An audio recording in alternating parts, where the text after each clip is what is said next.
Hello there, everybody. I'm Mel Allen, and this is Baseball Collector.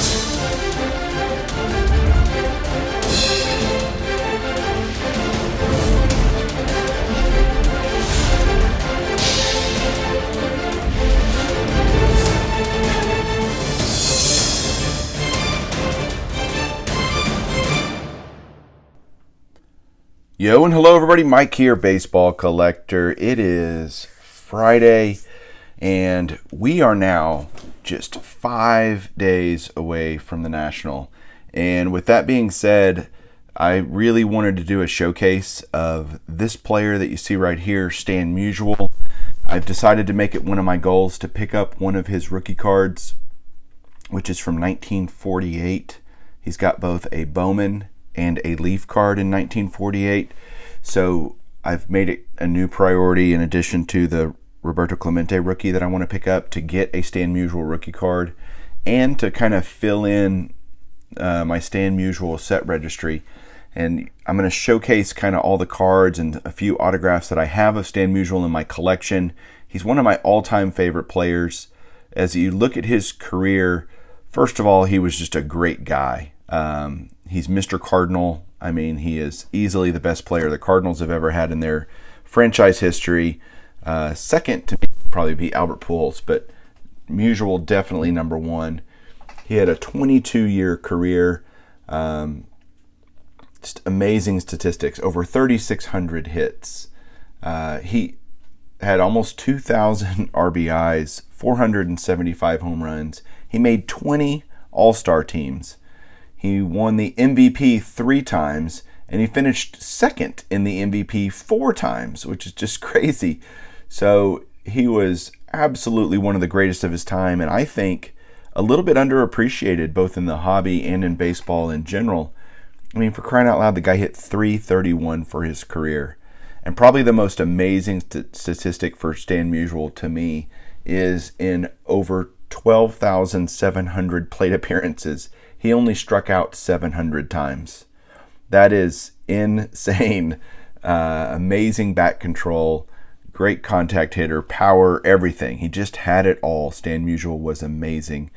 And so I thought it'd be appropriate to do a little showcase. I haven't done one of these in a while for a player, and Stan is certainly deserving. So let's get into it. And if we go through these cards, I'll kind of talk about his cardboard history as well, so you can kind of know. So Stan Musial started his career in 1941, but at that time, World War II was just starting, and there was simply not a lot of baseball cards being produced. And so Stan Musial's first cards weren't until 1948, 7-8 years into his career, until he finally got some baseball cards. Like I said, he's got a Bowman and a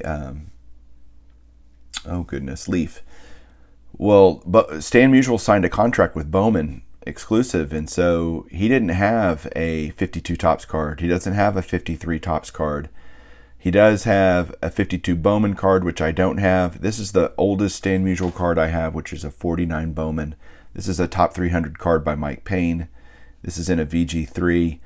Overall, the card presents really well. The top left and bottom right corners are really smushed, and the other corners aren't exactly great. But overall, this card presents really well, and I love it. Just a beautiful baseball card. The purple, blue, whatever background with just the colors on 49 Bowman are weird. I don't know that I have a favorite Stan Musial card because I really like them all, but this card is just got so much history in the hobby. It's just one of those great baseball cards. Stan Musial sitting in the dugout with that beautiful old school flannel Cardinals uniform, that wonderful smile that he has. And this is a VG3, which I'm just thrilled to have it. It's just such a great card, really expensive card. Hopefully, as you guys watch this, you'll have a little more appreciation. Maybe you want to go pick up some Stan Musial cards. But there's a beautiful Musial there, 53 Bowman color. Next up is a really rare card. This is the 54 Red Heart Stan Musial. It is just a beautiful baseball card. The red really pops. It really just works with the Cardinal colors. This is a really nice 4, very well centered. These cards were in dog food, so hard to find them in really, really good condition.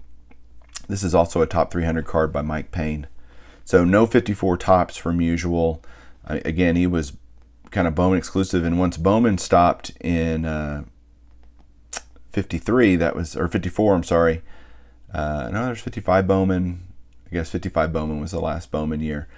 He just didn't sign a contract at all with any companies. And Cy Berger, who founded Topps and was the father of Topps, kind of said that Musial just wasn't interested in having a card deal. So, which is unusual. It's extra money, but whatever. So what you'll find is there's just not a lot of Stan Musial cards out there, which is, I think, what drives demand a lot for Musial's cards. So finally, in 1958, Topps did sign Stan Musial. Topps was the only game in town at that point, and they signed Stan Musial, and they rapidly inserted him. He doesn't have a regular 58 Topps card, but he does have an All-Star card. And they were so excited to have Stan Musial in their set that this card's actually double printed. So you can find this card pretty easily and reasonably cheap. Like if you were to say what's the best, cheapest Stan Musial to go get, it's probably this one because there's just so many of them, and it is an all-star card, but it's just gorgeous. Of course, the 58 Topps all-star cards are great with the star background and the colors and everything. The National League was in blue background. The American League was in red.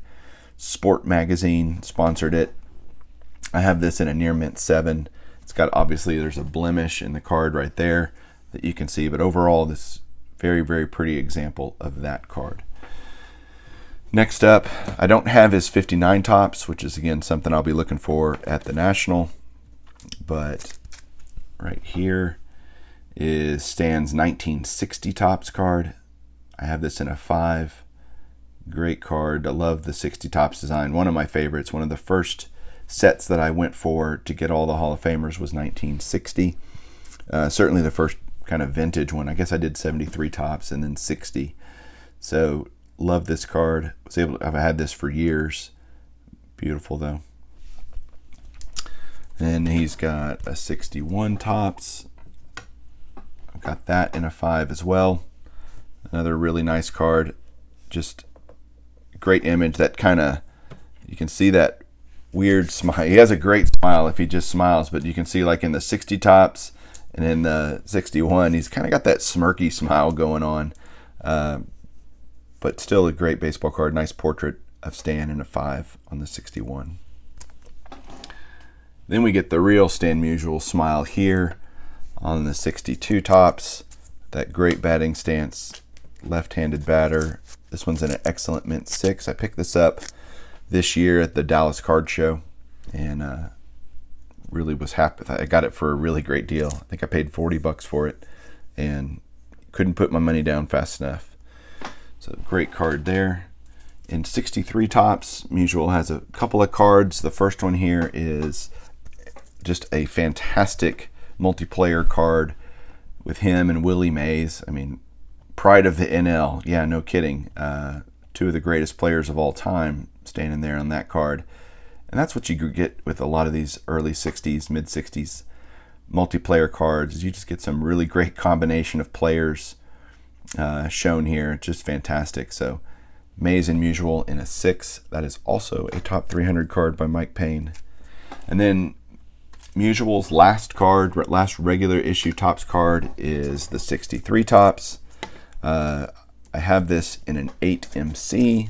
You also see, ironically, that pose that's down in the inset picture is really close to the 62 Topps. So if I put them next to each other, you can see that might be the same picture.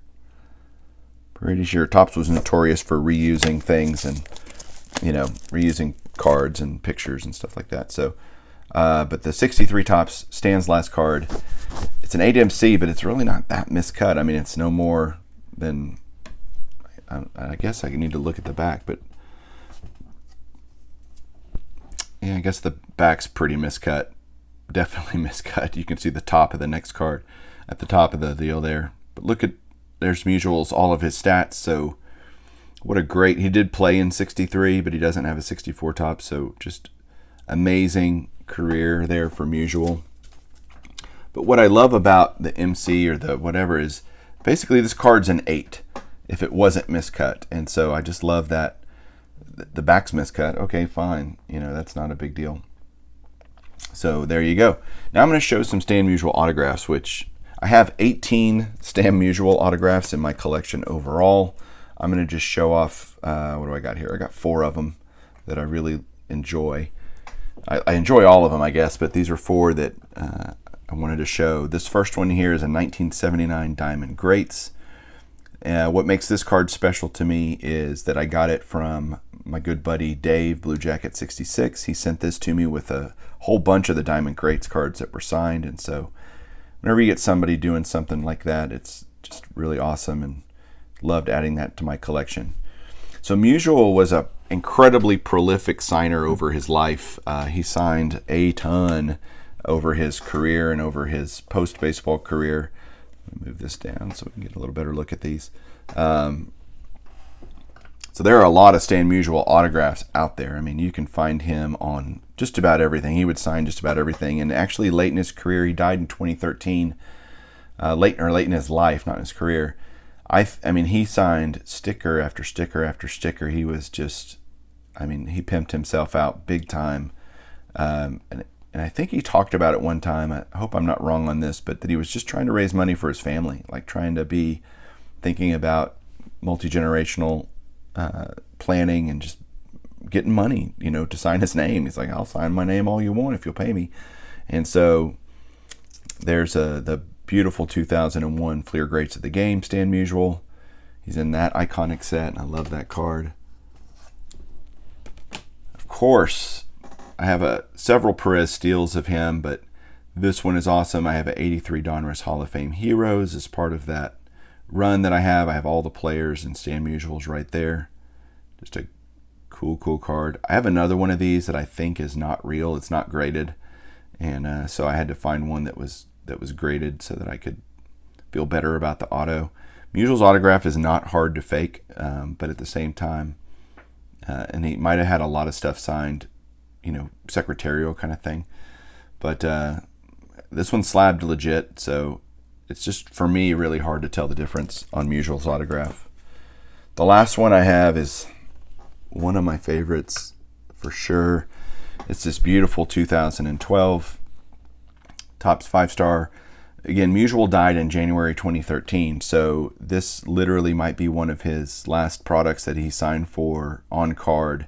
I mean, you can see how shaky his autograph is at this point. Letter completion and everything is tough. He was definitely towards the end of his life, but what a great picture of him.